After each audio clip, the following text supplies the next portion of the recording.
My name is Katrina Johnson, and I'm going to be emceeing our event today. I'm the Executive Director of the Victoria Epilepsy and Parkinson's Centre, as well as the mother of 3 adult children with Diversabilities.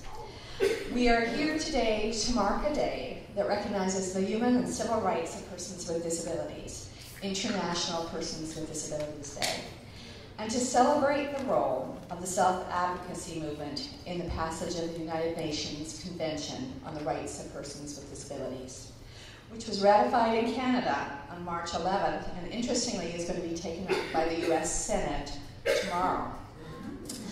People with disabilities are our family, our friends, our fellow students, and our colleagues. We may ourselves be a person with a disability currently, and it's a group that we could join at any time. Around 10% of the world's population lives with a disability. They are the world's largest minority. And so why a convention, one might ask? We already have a Universal Declaration of Human Rights. And in a perfect world, that would be enough to protect the rights of everyone. But in practice, certain groups, women, children, refugees, have fared far worse, and international conventions are created to protect and promote the human rights of these groups. For the 650 million people living with disabilities, there remain barriers, a lack of opportunity, and a myriad of physical and social obstacles that prevent them from receiving an education, getting jobs even when they're very well qualified, accessing information, obtaining proper health care, getting around, and from being supported and accepted in their communities. What the convention does is to elaborate in detail the rights of persons with disabilities and set out a code of implementation as a means to demolish these obstacles and include this diverse population in a diverse society. The convention itself would not exist without the strong advocacy of persons living with disabilities and their families. And integral to that advocacy has been the self-advocacy movement. Individuals who live with a label of developmental disability or intellectual disability who are speaking up. The self-advocacy movement has become a powerful voice that is rightfully taking leadership, challenging the power dynamics in our community and in the disability movement itself. Nothing about me without me. A key part of the UN Convention is Article 8, which is about challenging perceptions in order to combat stereotypes and prejudices and promote awareness of the capabilities of persons with disabilities. It is no surprise that our speakers today are all about raising awareness and getting us all to think differently about what it is to be community. People with developmental disabilities are mothers, fathers, brothers, sisters, sons and daughters. They're people who wake up every day and go to school, have jobs, play sports. They are artists, entrepreneurs, athletes, advocates, and more. Like everyone else, they're complex people with hopes and dreams, and today we're going to learn more about some of those dreams. As Catriona mentioned, you will hear today from self-advocates who will tell you about collective work to break down barriers to recognize people as people first. You will hear about a woman's personal journey to change how we view abilities that is taking root throughout the province, and you'll have a chance to participate in a panel discussion with self-advocates and bring your voice to this important conversation. The community living movement began at kitchen tables over 50 years ago in British Columbia. It's because of the passion and the will of parents, self-advocates, and so many others that there are more inclusive opportunities now than ever before. We are all responsible, and we all have a voice in how we include others. It's also about rethinking the way we define ability and how we include people in that definition. What a wonderful day it is. It's an international day to acknowledge persons with disabilities, not just for Canada, not just for North America, but internationally. That is a good thing. That is wonderful to be able to say that we finally can stand up and say that there are people who want to be included, involved in all facets of our economy and all parts of everyone's communities. But I know it's not just one day, it's every day for many of you. And I like the new word, the Diversabilities. And that's what we got to talk about, because it is positive. And I just want to quickly share with you that sometimes persons who, and I'll use the old word, disabilities, are struggling is because some are visible and some are invisible. Those which are visible, you can find adaptive devices, you can find things that help you become more able to participate. But those that are invisible are a lot harder, and sometimes people don't see them until a person opens their mouth. And I know that from first-hand experience, because I had a younger brother who had a disability. He had a learning disability. He never graduated from high school, never participated in the workforce, was always dependent on our family. It was sad because he was so energetic, like many of you, so wanting to belong. But he wasn't able to, because the moment he opened his mouth, everyone knew that he was not going to be able to, or that's what they thought. And unfortunately, I lost him to cancer. And after I lost him, I found some notes in his piles of paper. And his learning disability meant he could not write a proper letter, he could not express himself. But he wrote words that he got out of a dictionary, and he described them in his own way. And I know he was trying. And that's what I know for all people who have diverse abilities. You keep trying. You try harder. And we should applaud you, because when you try harder, you not only make your families proud, but you make us proud, because you make us humble, realizing that you do have to work that much harder. So both Shelley D. Coste, today's special guest, and I have written blog articles for BCSAF, and I would like to share one with you today. Stop the R-word. Stop the R-word campaign is very important to me. The R-word hurts people with diverse abilities and their friends. The word that I'm talking about is the word retard. Please stop using it. When I was a little girl, I was called the R-word a lot. Now that I'm older, I don't get called that word as much anymore, but I do still hear it a lot. When people are talking about something they think is stupid, when I hear the R-word, it makes me feel upset, mad, and very hurt. It also makes me feel like I can't do anything when I know I can. I'm actually able to do a lot of things.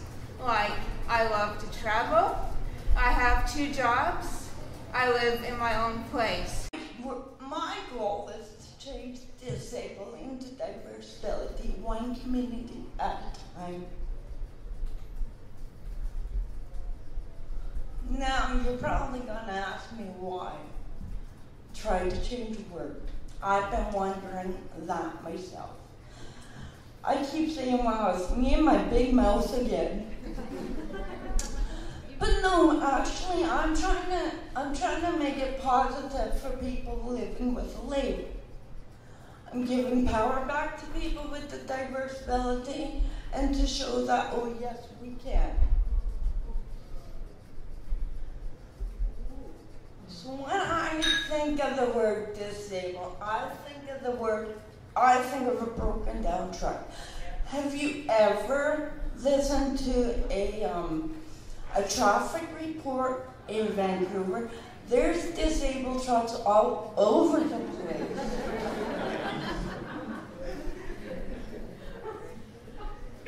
So we're not broken. We don't need to be fixed, and trust me, people have tried to fix me all the time. It doesn't work. We just need the right help and support. And a lot of people get confused of what support is. Support is actually helping us do it, not taking over and doing it for us, because it's faster that way. We need a chance to show our possibilities. We're happy to work, and it's not like we're going for the top job, which would be nice, but we want just jobs to keep us busy for the day. Have you ever tried staying home and figuring out, oh, my favorite soap opera don't start until 2, so I can stay in bed until 2. That wasn't a life for me. So we're just looking for, you know, a lot of the self-advocates are looking for just little jobs that people are overlooked, like maybe just to clean up around the office and help out taking garbage out. And we volunteer. Unfortunately, we volunteer way too much. Which, you know, volunteering is a great thing, but I know a lot of my friends, self-advocates, that volunteer 20 hours, 30 hours a week, or a day. And that's not paying bills. Yeah. And of course, we love to play sports. We need to be a part of all aspects of life if we want. And oh yeah, of course we like to party. But it's important to celebrate. Celebrating is a big important part of life. Celebrate your accomplishments, big or small, and dance the night away. So if you ever go to a self-advocate conference, darn right there's going to be a party afterwards.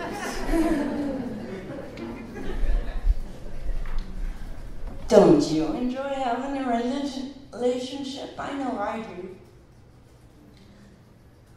So that's my family. So being part of community. We live next door. Sometimes we live alone and sometimes we live with people, with other people. Sometimes when we live alone, but we should have the final say. And a lot of self-advocates don't have the say if they're living in a group home. I know from a fact that friends of mine that come to me and say, but I've lived with my roommates for 15 years, but because they have to shut down my house, I have to move, and I don't know the people I live with, but they still have to move, and it's really difficult for people to uproot and be just shoved into another place just because there's a spot there. They don't get to decide on if they like it or not. As long as there's a room for them, that's where they go. But, you know, we enjoy being part of our community, and we enjoy being neighbors and being part of community together. So why diversability? So if you break down the word disable, you get not enabled. If you break down the word diversability, you get different, but we're still able.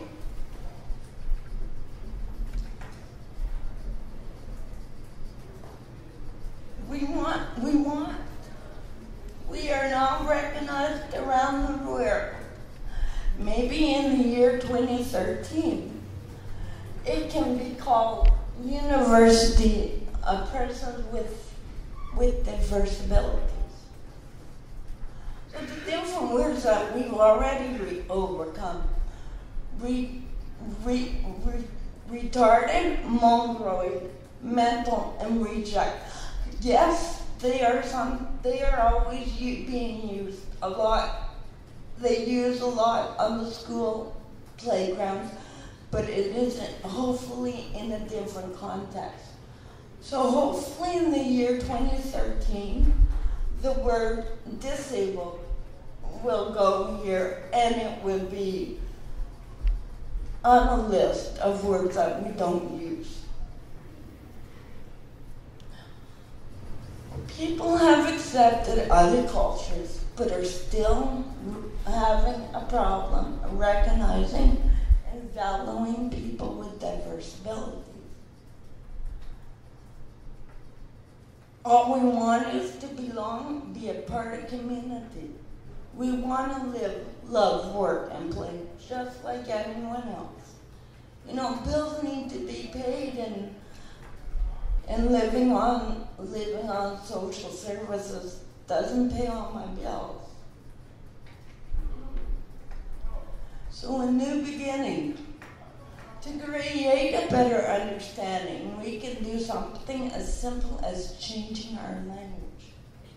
By choosing to use the word diversability instead of disability, we are changing the expectation of people with diversabilities into a positive. This will make, in our future, we would like to be recognized for our strengths as opposed to our weaknesses. This would make a better life. This would make a better life for all. Trust me, I have practice. It's just because of my cerebral palsy, I can choose when I clue in. It's not cluing in right now. So it's all about being independent. So because of our diversability, with the right help and support, we can accomplish whatever we want. So I encourage and I make sure to tell all my self-advocates to dream big, even if it sounds stupid, just go for it. We have goals and aspirations just like anybody else. We don't want to be a burden to society. People with diversabilities need to grow up with positive role models. I hate this part. So, I wish I was able to talk with an adult with a diversability. It might have made life a little bit easier as a child. I might have grown up better, I might have grown up with a different outlook on life. Would have been great to deal with the negativity parts of growing up with a disability. So when I used to go to school, because of my awesome balance and my awesome footwork, I stagger a little bit. So the jocks would always say, "Oh look, the school drunk is out for a walk." One day, the principal heard that and was about to say something. And I stopped him and I said, "Listen to my comeback. I've been practicing so much." I looked at the jocks and I told them, "You should see when I'm drunk. I walk straighter than you." Well, of course, I have to practice and prove it, so I've got a cutout limit. Found that out. Negative parts is feeling alone, like nobody understood me. You never know what you can do with a little bit of dream time. So because I'm over the age of 6, these become adult stable wheels. The greatest thing about riding my bike in Kelowna is I get the right of ways at all the 4-way stops. Because by the time people see how I'm balancing my bike without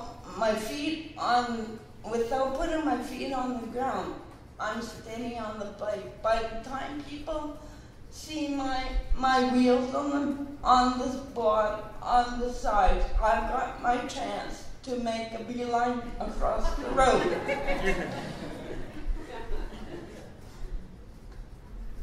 So how can you help spread my word? Start using the word. Replace the word diversability.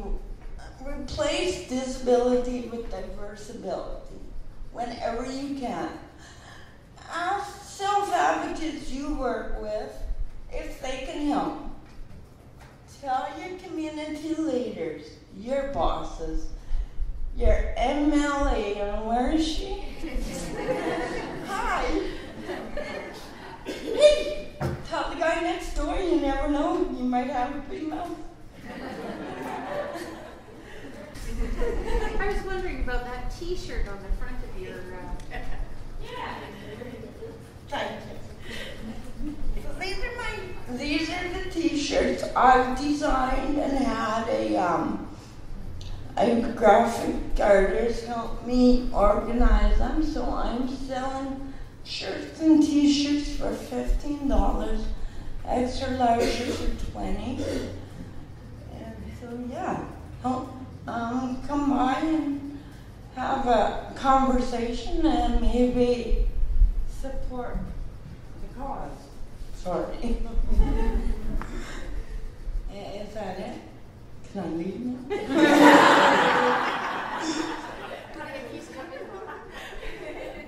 Thank you.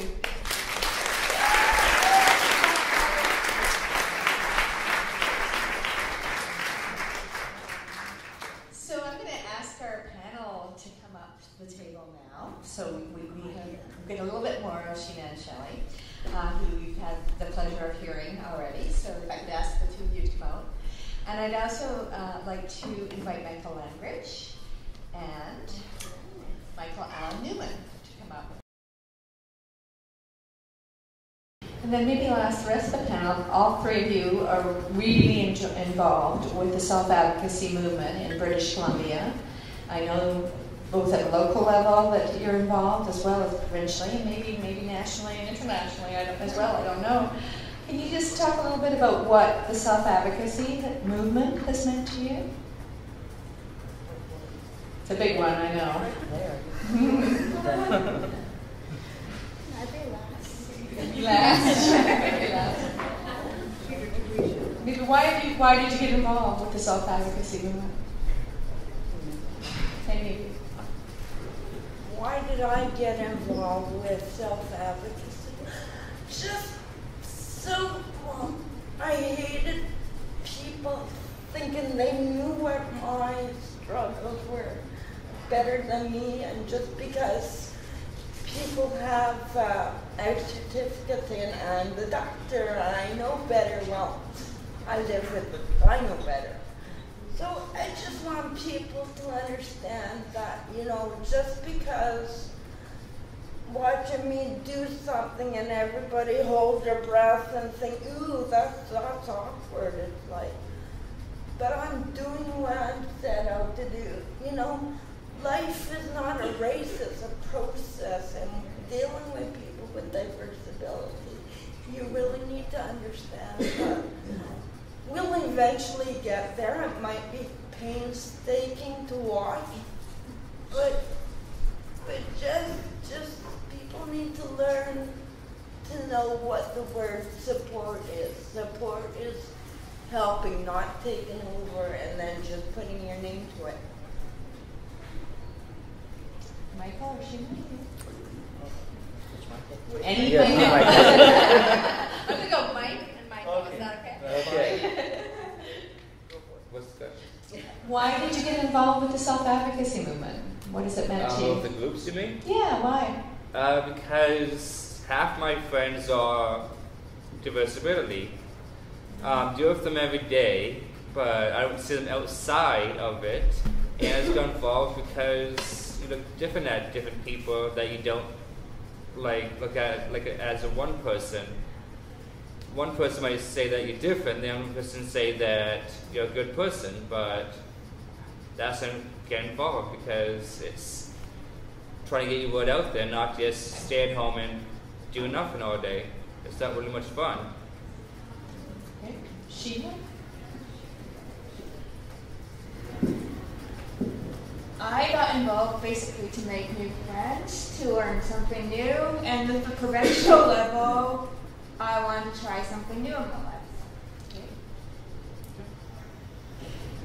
I got involved because, well, for me,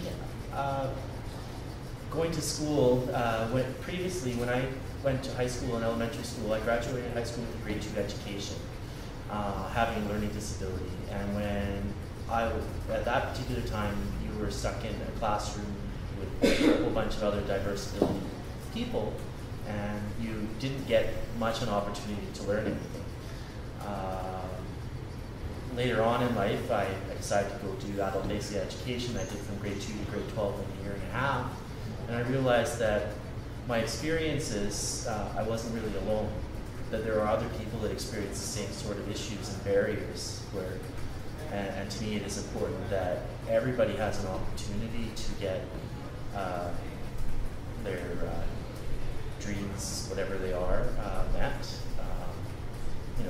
I'm in engineering, which, for someone who graduated high school with a grade 2 education, is unheard of. Like I even did calculus 1 and 2, which you can't really do in the same semester. You're supposed to do one and then you do the other. My teachers kind of let me do both because it was very easy for me to do, because you have to learn how to differentiate before you can integrate. And for some odd reason, it just was simple for me, and I could do those types of things. So, just because for myself, I have barriers with reading and being able to communicate in the written form, doesn't mean that I can't do other things or express myself in a different way. So that's why it's important. So I'll ask one more question and then maybe open it up to the audience.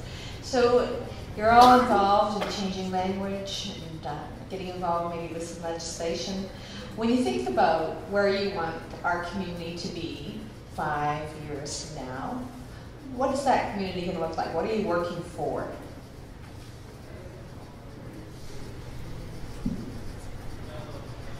For me, to change the word from disabled to diversability. Yeah, that's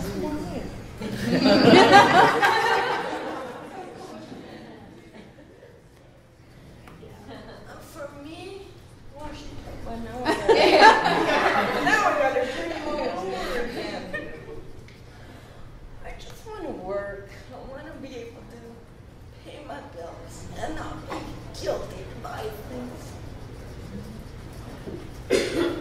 You speak. Just to be known as a person, not, oh, there's that person with a disability.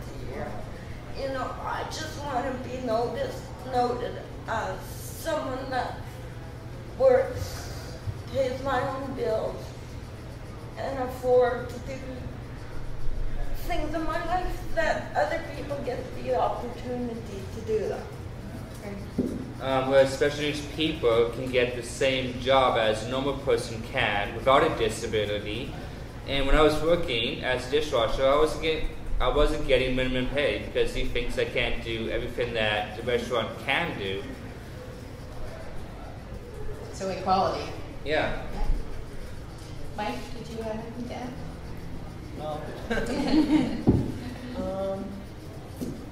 Well, for me, it is basically equality, equal access, equal opportunity for things. Instead, I like to be included in everything. A lot of things that have changed in my life is because technology has changed quite a lot. Now I can read e-books like they're going out of style. Before that, there was very little books for me to be included. So, that's part of the reason why I'm in engineering, is to hope to really make a change for other people with disabilities. To actually teach people how to do things, you guys there all heard that expression, you teach the man to fish, you're gonna be able to fish and eat forever. And it's just like people with diversability. You give them the opportunity to learn and to help people do what they want to do, and not saying, oh, I think this is better for you. Well, no. People need to understand that even though you're coming to my house or into my life and you're still working, but you're still coming into my life. So, ask me what I want to do. Don't be saying, no, I think you should do this. I've got one mother. I know I don't need 40 of them.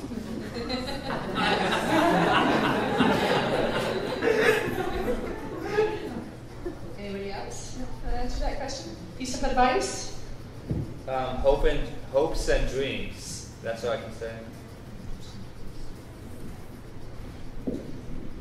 I would say to know what your needs are, and to also learn and develop good advocacy skills, which is a good thing too. And to know that to ask for an accommodation you shouldn't feel scared or frightened that they might say no or whatever, that you need this accommodation because to be successful in whatever industry you're asking for. I have one question for each of you. If you can think of one thing in your life that was a turning point for the positive. One thing. For me, Mom, it would be having speech therapy. Same here. If I didn't have speech therapy, I would not be able to public speak today. I would not have now do those radio ads for 50 foods. And I'm thankful for my speech therapy.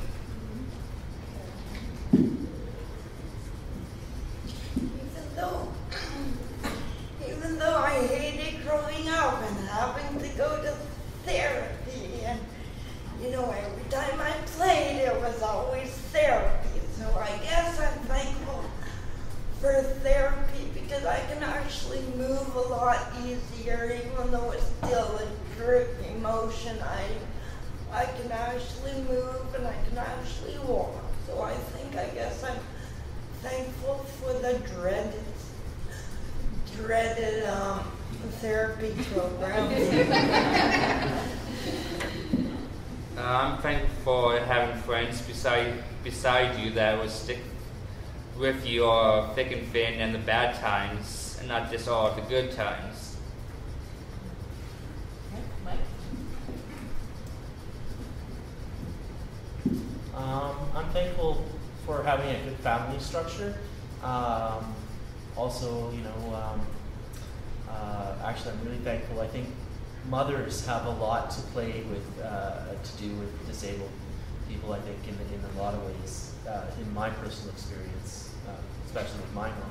I also happen to have two moms, so that's different in that way. But they were very supportive. So, yeah. Question over here. Hi.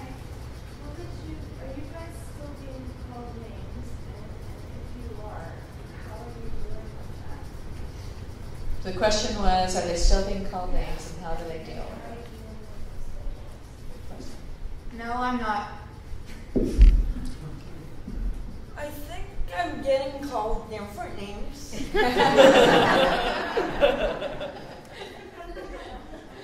But for the most part, people think twice before they say something to me. Used to call names up to 5 years, but not anymore.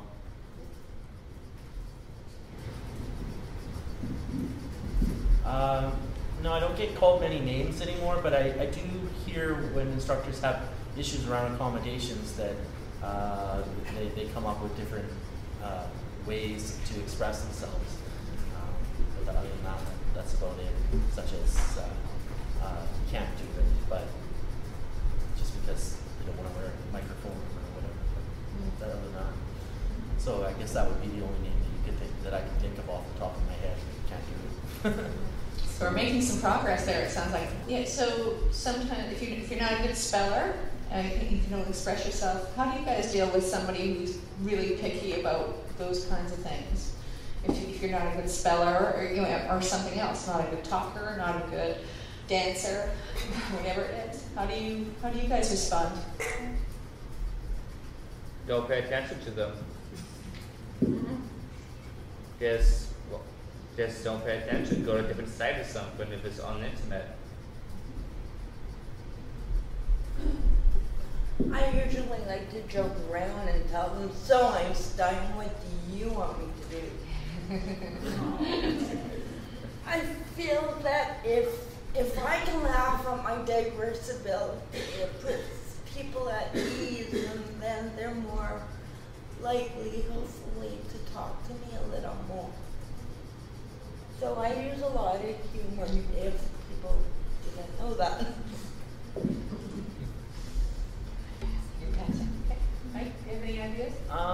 Well, for me, I don't play many online games, but I know in my own life, I used to be afraid to ask people to spell things because of my barriers around just my learning disability. The thing that I got around that was I would ask friends how to spell things, and I found that it got a bit more comfortable for me to not be afraid to ask a stranger how to spell a word. Because really, I don't care what they think about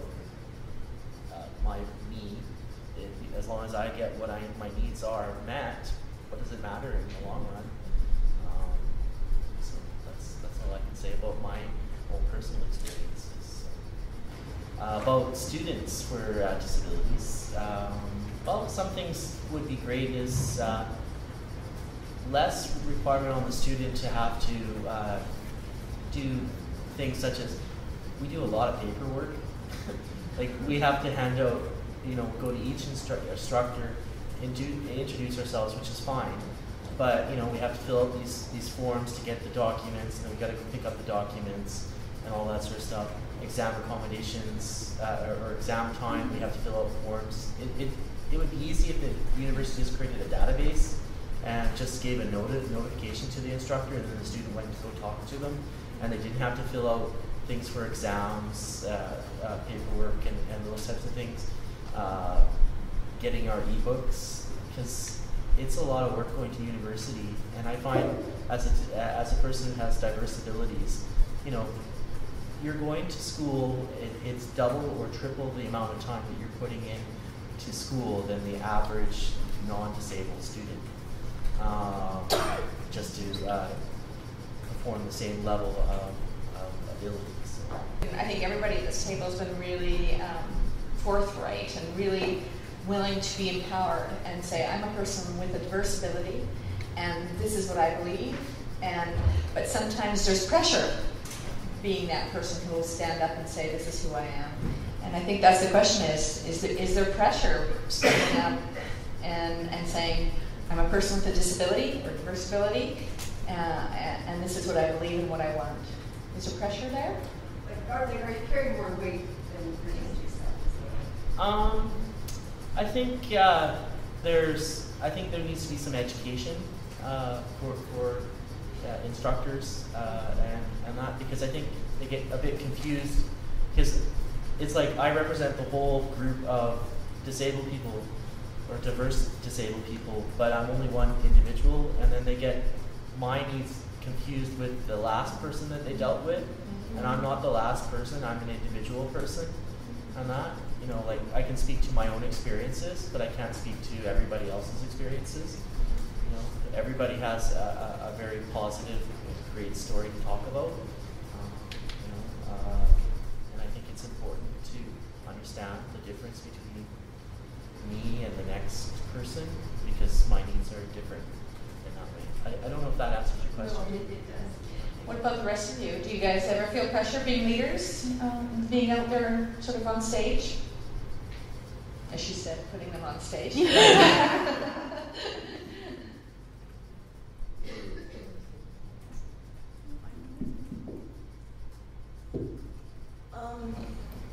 It's just, for me, it's different because I was growing up, I grew up with cerebral palsy, so it was always ingrained in me that I had a physical condition, because that's what CP is. It's a physical condition, and then when I go to school, it's also, it becomes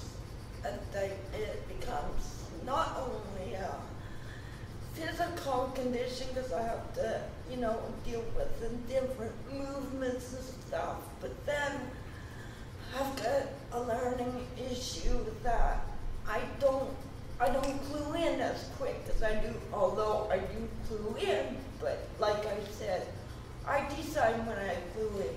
So, I find for me, repetition, everybody has a different way of learning, and mine just happens to be repetition, I'm sure it pisses people off because they gotta remind me over and over about something. Well, it pisses me off because you have to say it over and over. Yeah. So I think having a diversability is a two-way street. I can play I can sit on the fence and I can play dumb, like I don't understand to get what I need. Or I can play that I'm smart and I know more than you know. So I still get my way. Anything else? My question that you'd like to ask? No? Okay. I'm gonna wrap it up with some thanks, because I want to have, just in case any of you want to be able to. Oh, you have a question for the audience. Okay, now it's your question. My question is, what achievements are you celebrating today with a diversability or someone you know who has a diversability?